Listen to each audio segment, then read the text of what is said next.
Morning बच्चों। आज हम आपकी पुस्तक हिंदी व्याकरण से पाठ 13 अवयव शब्द के प्रश्नोत्तर हल करा रहे हैं। आप उन्हें ध्यान से सुनेंगे और अपनी कॉपी में लिखेंगे। पहला प्रश्न है बच्चों आपका, अविकारी शब्दों से क्या अभिप्राय है? ये कितने प्रकार के होते हैं? तो इसका उत्तर है, अविकारी शब्द वे शब्द होते हैं जिन पर लिंग, वचन, पुरुष, काल, कारक आदि के कारण कोई प्रभाव नहीं पड़ता, जिनमें कोई विकार नहीं आता, उन्हें अविकारी शब्द कहा जाता है। फिर अविकारी के भेद। अविकारी शब्द के 4 भेद होते हैं: क्रिया विशेषण, संबंध बोधक, समुच्चय बोधक और विस्मयादि बोधक। प्रश्न नंबर 2 देखते हैं बच्चों। क्रिया विशेषण की परिभाषा उदाहरण सहित दीजिए। तो प्रश्न 2 का उत्तर है, जो शब्द क्रिया की विशेषता बताते हैं उन्हें क्रिया विशेषण कहते हैं। जैसे लड़का तेज भाग रहा है, वह अचानक गिर पड़ा। तो इन वाक्यों में जो तेज है और अचानक है शब्दों से क्रियाओं की विशेषता प्रकट हो रही है। तो ये क्या है? क्रिया विशेषण के उदाहरण हैं। प्रश्न नंबर 3 देखते हैं बच्चों। संबंध बोधक अवयव की परिभाषा उदाहरण सहित दीजिए।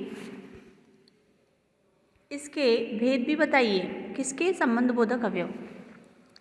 तो संबंध बोधक अविकारी शब्द, उत्तर है, ये वे शब्द हैं जो संज्ञा या सर्वनाम शब्दों के साथ आकर उनका संबंध वाक्य के अन्य शब्दों के साथ बताते हैं। उन्हें संबंध बोधक अवयव या अविकारी शब्द कहते हैं। उदाहरण है इसका, मेरे घर के सामने एक दुकान है, यहाँ आने से पहले हम प्रसन्न थे। अब इसके प्रकार बताने हैं।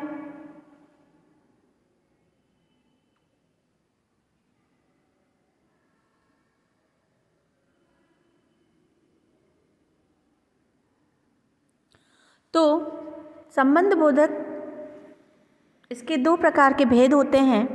पहला होता है प्रयोग की दृष्टि से और दूसरा होता है अर्थ की दृष्टि से, यानी अर्थ के आधार पर भेद और प्रयोग के आधार पर भेद। तो प्रयोग के आधार पर संबंध बोधक के 2 भेद होते हैं, जो जैसे वे संबंध बोधक जो संख्याओं की विभक्ति के पीछे आते हैं, जैसे के पास, के बिना, के यहाँ।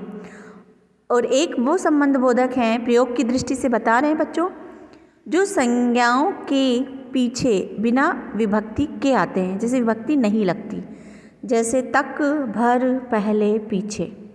अर्थ के आधार पर बच्चों,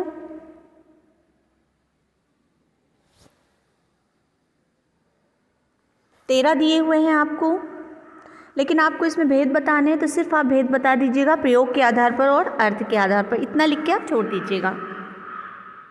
प्रश्न नंबर 4 देखते हैं। समुच्चय बोधक अवयव अविकारी की परिभाषा उदाहरण से दीजिए और इसके भी भेद बताने हैं बच्चों।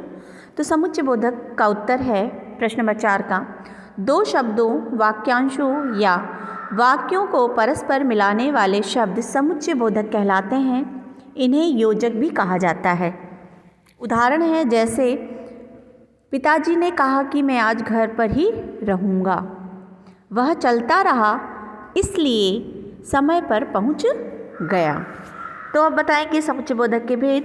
तो बच्चों, समुच्चय बोधक के 2 भेद होते हैं। एक होता है समानाधिकरण समुच्चय बोधक और दूसरा है व्याधिकरण समुच्चय बोधक। प्रश्न नंबर 5 देखते हैं। निपात किसे कहते हैं? तो बच्चों, निपात यानी प्रश्न नंबर 5 का उत्तर है, जो अवयव या अविकारी शब्द वाक्य में किसी शब्द के बाद बल देने के लिए लगाए जाते हैं, निपात कहलाते हैं। तो ये था पाठ 13 का प्रश्नोत्तर। आपने ध्यान से सुना इसको, और ध्यान से सुनिएगा और कॉपी में लिखिएगा। धन्यवाद।